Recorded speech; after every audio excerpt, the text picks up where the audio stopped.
Ikaw mo bray, ayaw kumarangan. Morning mga koys, and sumawat kami ngayong madaling araw. Ayan, binabatak na ni Brian sa kanina yung lambat namin. Ayan, medyo maganda yung uli natin mga koys. Ayan, sana makarami tayo, sana hanggang dulo siya yung tinga na yan, para makarami tayo. So matagal-tagal din tayo hindi nakapag-vlog kasi medyo busy tayo. So ngayon lang ulit tayo nabigyan ng pagkakataon. Sa mga hindi pa nakaka-support sa channel natin, pa-support naman, follow, like, and share lang po. Bago sa gusto nyo pong updated, hit lang ng notification bell para updated po kayo sa aking mga video. Yan po, inihila na nila yung lambat. Medyo maganda ang tinga mga koys. Sana pala rin tayo hanggang dulo, ganyan, okay na tayo sa ganyan. So, nandito kami guys sa laot ngayon. Time check 5:20 AM ng umaga. Ayan mga koys, ayan yung paligid yan. Ayan mga koys, ayan sa laot kami. Yun, ayan, dyan kami uwi mga koys. Yung ano na yan, may ilaw na yan, dyan kami uwi. Yan. So sana magtuloy-tuloy yung huli natin mga koys. Tunsoy no Bray no? Tunsoy daw mga koys. Sana dumami. Maaga tayo humila mga koys kasi papasok pa ako mamaya mga 7 yung pasok ko, 7 to 4.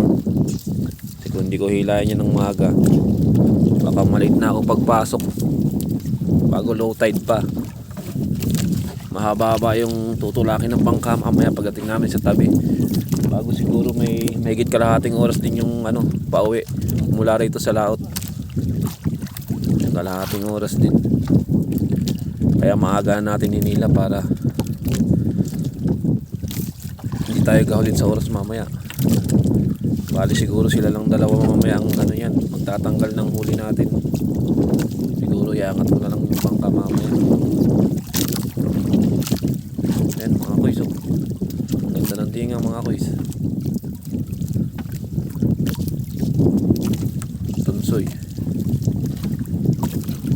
Walang dinggaya dyan kanina pero may isda. Kagabi mga koys, nandun lang kami sa medyo bandang gilid. Naka isa't timba rin kami mahigit.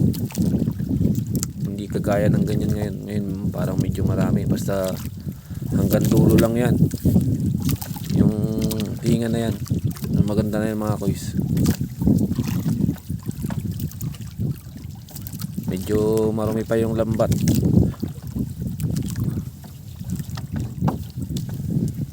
Medyo marami saka matubig. Kanina nga pala habang palaut kami, nakita kami ng butanding dyan. Dito lang banda rito sa may gilid namin kanina. Lumutang. Buti hindi namin nadumog. Ang laki mga koys.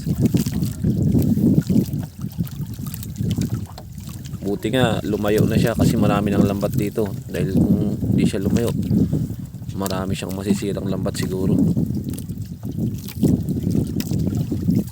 Ayan mga koys, oh. Mamaya maliwanag sa umaga, matatanggal na nila yung isda natin mga koys. So alright mga koys, maraming salamat sa inyo and good morning. Abangan nyo na lang po ang susunod kong video. Salamat po.